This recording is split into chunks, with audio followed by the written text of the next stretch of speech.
Президент Сооронбай Жээнбеков Беларусь президенти Александр Лукашенконы Беларусь Республикасынын эгемендүүлүк күнү менен куттуктады. Беларусь Республикасынын эгемендүүлүк күнү мамлекеттик майрамына байланыштуу чын дилимден чыккан куттуктоолорумду кабыл алыңыз.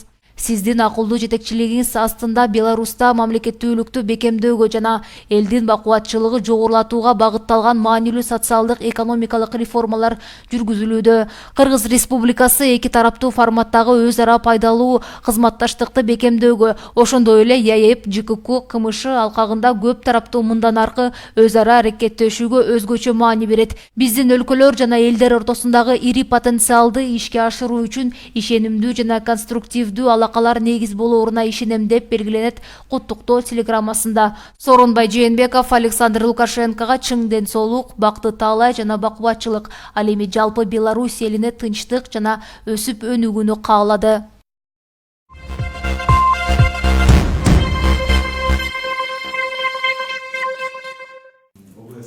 6-чы чакырылыштын депутаттарынын дарегине айтылып жаткан көп сындар депутаттардын жакшы иштеп жаткандыгынан кабар берет дейт Жогорку кеңештин төрагасы Дастанбек Жумабеков. Эгерде биз иштебесек, анда сын да айтылмак эмес. Парламент жакшы мыйзамдарды кабыл алып, өз ишин аткарып жатат деп билдирди төрага. Бүгүн сессиянын жыйынтыгы боюнча берген маалымат жыйынында. Андан тышкары журналисттер депутаттардын санын кыскартыш керек деген сунушка төмөндөгүдөй жооп берди. Депутаттардын санын кыскартуу маселеси боюнча мыйзам бар. Бул маселени дагы эл чечет. Менин жеке пикирим боюнча 120 депутат бул туура эле. Эл өкүлдөрүнүн санын 35-75 кылыш керек деген ар кандай ойлор айтылууда. Эгерде 35 кылып койсок, анда алар президент болуп баарын чечип калышат. Ошол учурда да сын айтылат деп кошумчалады Дастанбек Жумабеков.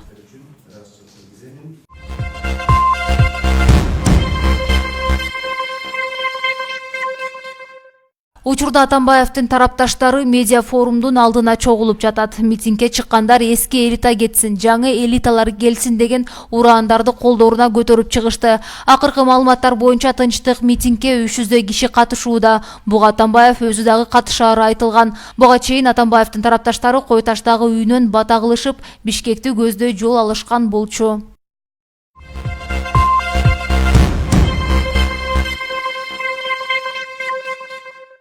Алмазбек Атамбаевдин тарапташтары алардын талаптарын аткарууга бийликке 2 ай убакыт берди. Форум имаратынын алдында өткөн митингде резолюция кабыл алынды. Анда парламент менен өкмөттүн отставкасы талап кылынды. Жогорку кеңешке мөөнөтсүз шайлоо өткөрүп, элдик өкмөттү дайындоо сунушталды. Бул талаптар аткарылбаса, Атамбаевдин тарапташтары Сооронбай Жээнбековдун отставкасы үчүн чыгып башташат. Уюштуруучулар чогулгандарды провокацияга алдырбай, тынч таркап кетүүгө чакырышты.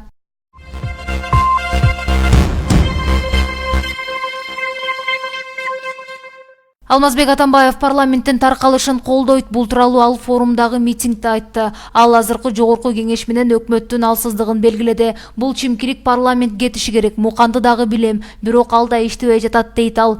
Ал жогорку кеңешке тез шайлоо жарыялап, өкмөттү отставкага кетишин талап кылды. Өкмөткө элдик министрлер келсин, өздөрү каалабаган кишини шайлабасын. Мына түрмөдө Сапар Исаков деген аппак жигитибиз отурат, ошону дайындашсын. Андан тышкары жемкорчулук менен күрөшүү кызматынын жетекчиси дагы жоопко тартылсын, деди ал. Алмазбек Атамбаевдин айтымында азыркы бийлик узакка иштей албайт. Булар көпкө иштей албайт, күзгө чейин кетет, көпкө отурса жөн эле ыдырап түшүп калат, деди ал.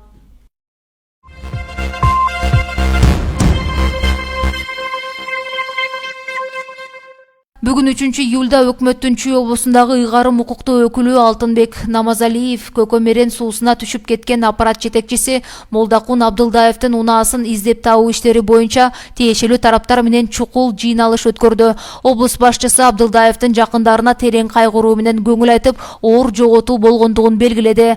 Алтынбек Намазалиев издөө жана куткаруу иштерин күчөтүү менен зарыл болгон кошумча күчтөрдү тартуу буйругун берди. Мындан тышкары Намазалиев Нарын облусунун губернатору Аманбек Кайыповду Нарын аймагында издөө иштерин жүргүзүүгө көмөктөшүү боюнча сүйлөштү. Чүй облусунун башчысы Намазалиевдин төралыгы астында маркум Молдакун Абдылдаевди акыркы сапарга узатуу зыйнатын өткөрүү үчүн атайын уюштуруу комитети түзүлдү. Эске салсак, Көкөмерен дарыясына түшүп кеткен унаанын ичинде Молдакун Абдылдаев менен айдоочусунун сөөгү табылган. Ал эми калган 3 киши изделүүдө.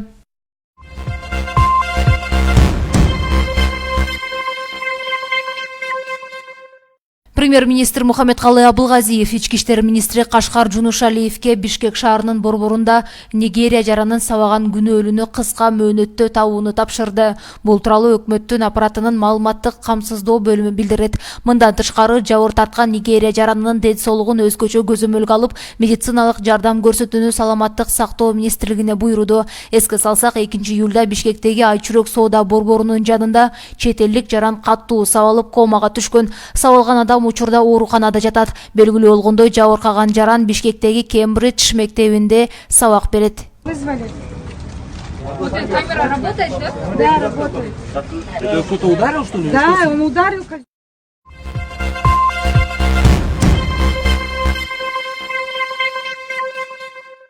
Кыргыз-казак мамлекеттик чек арасынан мыйзамсыз ташылып келе жаткан жыгач материалдар табылды. Текшерүү иштерин мамлекеттик салык кызматынын кызматкерлери 2-июлда Ак Тилек автожолу көзөмөл өткөрмө пунктуна жакын жайгашкан транспорттук контролдоо жана товарларды эсепке алуунун убактылуу пунктунда жүргүзүшкөн, деп билдирди ведомствонун басма сөз кызматы. Унаанын айдоочусу жүк үчүн уруксат берген документтерин көрсөтө алган эмес, 25 куб метр жыгач материал ташып келе жаткан автоунаа убактылуу токтотуу жайга коюлду. Бузуу фактылар боюнча материалдар чара көрүү үчүн мобилдик топко берилген.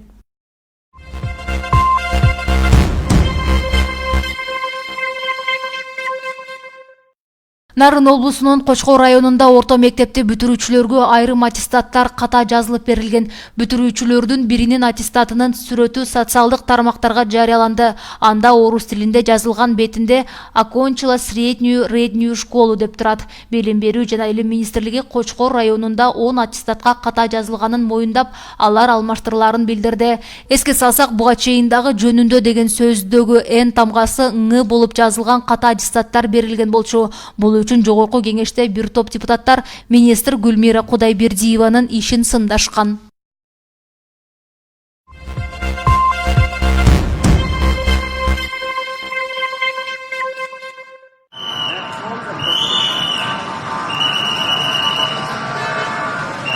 Бишкек шаарынын Чыңгыз Айтматов проспектиси менен Горький көчөсүнүн кесилишинде жеңил унаа өрттөндү. Окуя 1-июлда кечки саат 23:20 чамасында болгонун күбөлөр билдирди. Алардын айтымында окуя болгон жерге өрт өчүрүү кызматы барып, өрттү өчүргөн.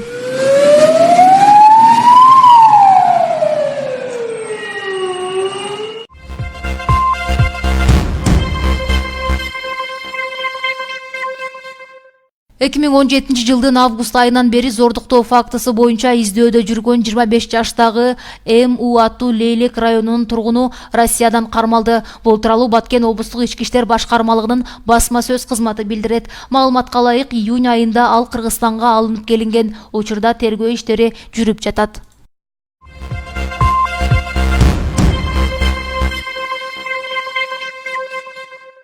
Ош облусунун Араван районундагы аймактык ооруканага 2 күн ичинде 7 адам кайрылган. Кактус медиа жазган маалыматта белгисиз ит жабырлануучулардын денесинин ар кайсы жеринен тиштеген. Кечээ 4 кайрылса, бүгүн 3 адам медициналык жардамга муктаж экенин билдирген. Алардын 2 13 жашта жана 9 жаштагы балдар. Бардыгы травматология бөлүмүндө дарыланып чыгышты. Окуянын чоо жайы азырынча белгисиз.